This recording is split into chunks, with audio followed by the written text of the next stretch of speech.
Tonight, let's read a story from our favorite Seuss collection. We'll read Dr. Seuss's Sleep Book. The news just came in from the county of Keck that a very small bug by the name of Van Vleck is yawning so wide you can look down his neck. This may not seem very important, I know, but it is, so I'm bothering telling you so. A yawn is quite catching, you see, like a cough. It just takes one yawn to start other yawns off. Now the news has come in that some friends of Van Vleck's are yawning so wide you can look down their necks. At this moment, right now, under 7 more noses, great yawns are in blossom, they're blooming like roses. The yawn of that one little bug is still spreading. According to latest reports, it is heading across the wide fields through the sleepy night air, across the whole country, toward every which-where.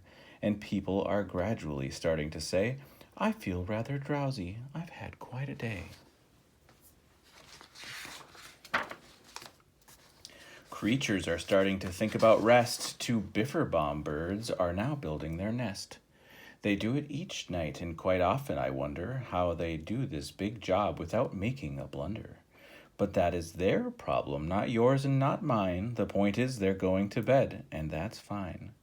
Sleep thoughts are spreading throughout the whole land. The time for night brushing of teeth is at hand.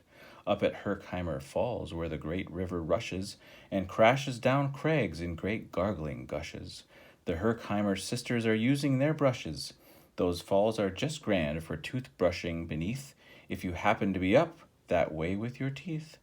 The news just came in from the castle of Krupp that the lights are all out and the drawbridge is up. And the old drawbridge drawer just said with a yawn, My drawbridge is drawn and it's going to stay drawn till the milkman delivers the milk about dawn. I'm going to bed now, so nobody better come round with a special delivery letter. The number of sleepers is steadily growing. Bed is where more and more people are going.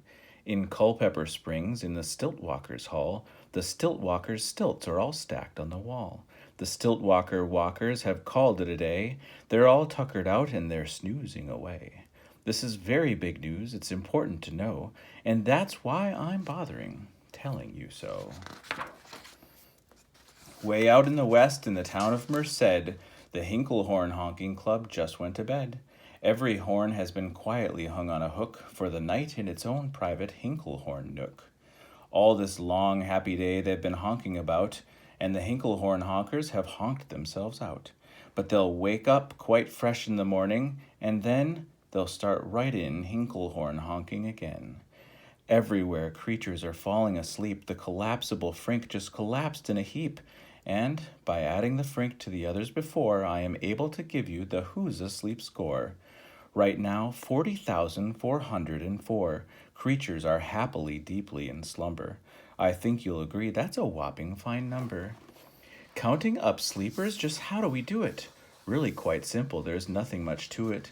We find out how many, we learn the amount by an audio-teleo-tallio count. On a mountain halfway between Reno and Rome, we have a machine in a plexiglass dome, which listens and looks into everyone's home. And whenever it sees a new sleeper go flop, it jiggles and lets a new biggle ball drop.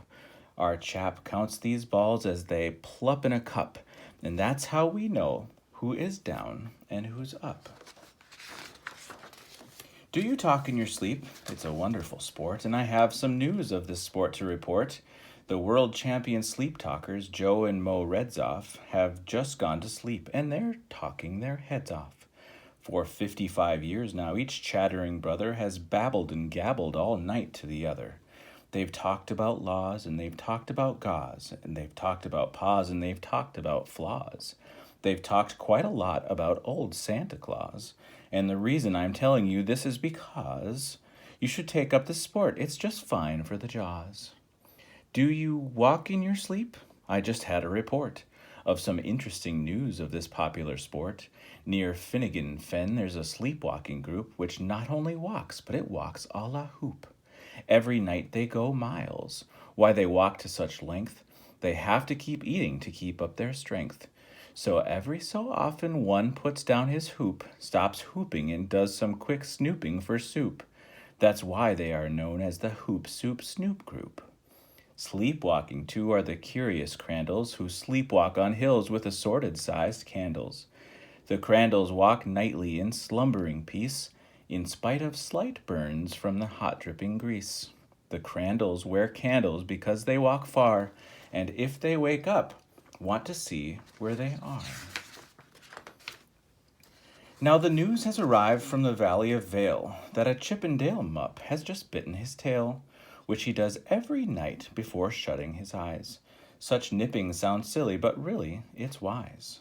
He has no alarm clock, so this is the way he makes sure that he'll wake at the right time of day. His tail is so long he won't feel any pain, till the nip makes the trip and gets up to his brain. In exactly 8 hours, the Chippendale mupp will at last feel the bite and yell ouch and wake up. Mr. and Mrs. J. Carmichael Crocs have just gone to bed near the town of Fort Knox, and they, by the way, have the finest of clocks.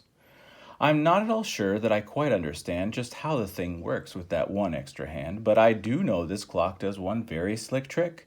It doesn't tick-tock. How it goes is talk-tick. So with ticks in its talker and talks in its ticker, it saves lots of time and the sleepers sleep quicker.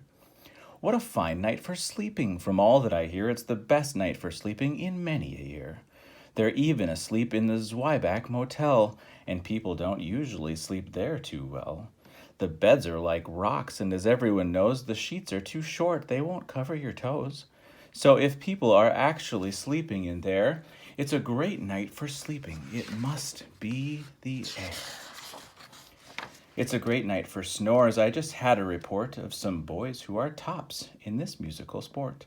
The snortiest snorers in all our fair land are Snorter McPhail and his Snore-a-Snort band. This band can snore Dixie and Old Swanee River so loud it would make 40 elephants shiver.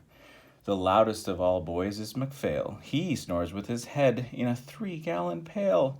So they snore in a cave 20 miles out of town. If they snored closer in, they would snore the town down. Do you know who's asleep out in Funa Laguna? 2 very nice Funa Laguna baboona. We've added them into our Who's Asleep count, which has grown to a really amazing amount. Exactly 8,808,000 creatures are sleeping now. Isn't that great?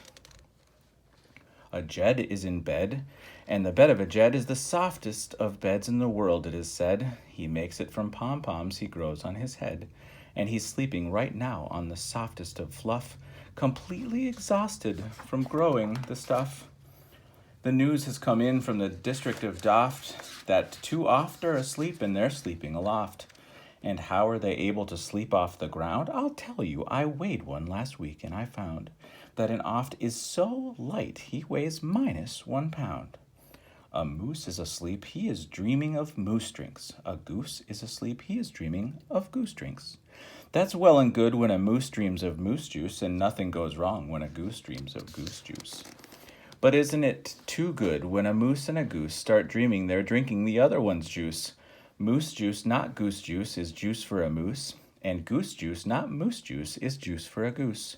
So when goose gets a mouthful of juices of mooses, and moose gets a mouthful of juices of gooses, they always fall out of their beds screaming screams. So I'm warning you now, never drink in your dreams. Speaking of dreaming, I think you should note that the Bumbletub Club is now dreaming afloat.